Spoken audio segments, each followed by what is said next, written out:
J'ai remarqué depuis que j'enseigne la prononciation, dans le cadre d'ateliers personnalisés, que la plupart de mes étudiants et de mes étudiantes, qui sont mariés avec un Français ou une Française, ils font tous le même constat.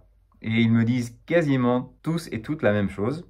Quand je parle en français et que je fais une erreur, mon mari, ma femme, etc. ne me corrige pas ou ne me corrige plus.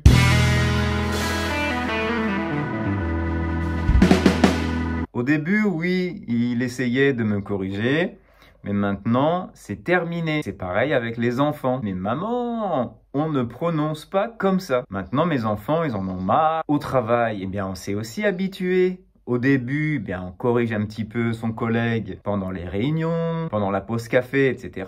ou dans les temps informels. Et puis ensuite, on s'habitue aussi à l'accent et on finit par tellement s'habituer qu'on comprend ce que veut dire notre collègue de nationalité étrangère. On détecte un peu comme les parents vont interpréter tout de suite ce que disent leurs enfants. Alors aujourd'hui, je voudrais m'adresser à vous, pas particulièrement aux étudiants aujourd'hui, mais vraiment à vous, amis, la famille, et puis particulièrement, c'est vrai, mari et femme. Alors peut-être que certains conjoints se moquent en fait de l'accent de leur conjointe et vice-versa. Bon, chose importante, ne vous moquez jamais d'une personne qui a un accent fort peut-être, car vous n'avez peut-être pas idée du mal que vous êtes en train de lui faire. Deuxième chose, soyez sympa avec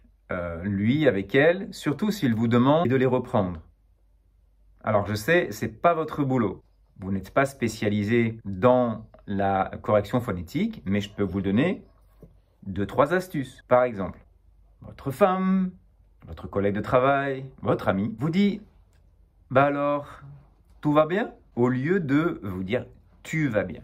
Alors là, qu'est-ce qui se passe? Eh bien, finalement, c'est assez simple. Le son « ou » est un son qui est sombre. Le son U est un son qui est beaucoup plus clair.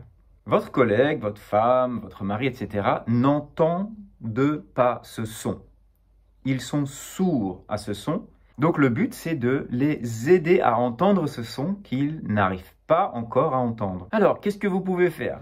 Déjà, vous pouvez lui faire répéter des questions en essayant de mettre le son U en fin de question, c'est-à-dire en haut de la courbe intonative. Comment vas-tu?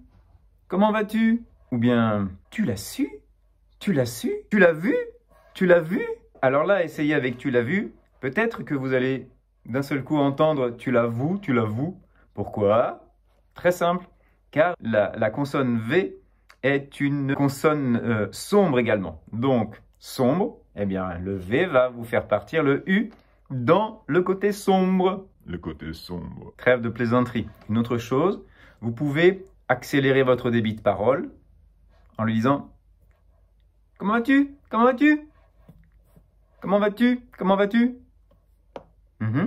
Maintenant, imaginons votre collègue ou votre époux, votre épouse, au lieu de vous dire « Tu vas bien ?» vous dit « T'y vas bien? T'y vas bien? Que se passe-t-il » Eh bien, ici, c'est le contraire. La personne n'entend pas les sonorités plus sombres. Donc, on va devoir un petit peu partir dans le côté sombre de la force. Tout va bien? Tout va bien? Et puis n'hésitez pas à utiliser une voix un petit peu grave. Si la personne dit « ti », dites « tu vas bien? Tu vas bien ?» Si votre collègue de travail ou votre ami a un problème avec le son R, eh bien, n'hésitez pas à lui faire prendre conscience qu'en français, finalement, quand on prononce ce son-là, notre langue, elle reste toujours bien à plat, contre les dents du bas. Ah. Donc, aidez-la. Un petit entraînement. Faites ceci. Ah. Dites-lui, répète après moi. Ah. Ah. Dites-lui aussi que ce son est vraiment très doux, très relâché. Donc, ayez une attitude aussi très, très relaxe. Comme ça. Ah. Ah. Oh. Oh. Ok.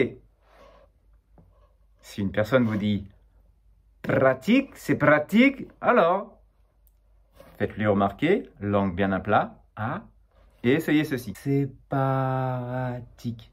Ok? On rajoute une petite voyelle. Ah, c'est pratique. Très doux. C'est pratique. C'est pratique.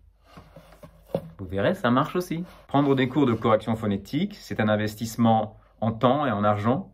Donc, je compte sur vous pour m'aider à aider votre conjoint, votre conjointe, votre ami, votre collègue de travail.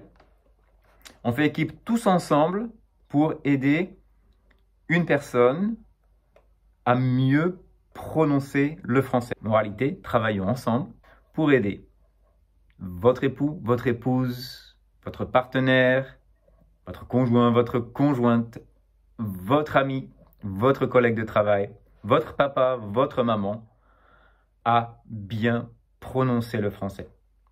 Merci beaucoup, je compte sur vous.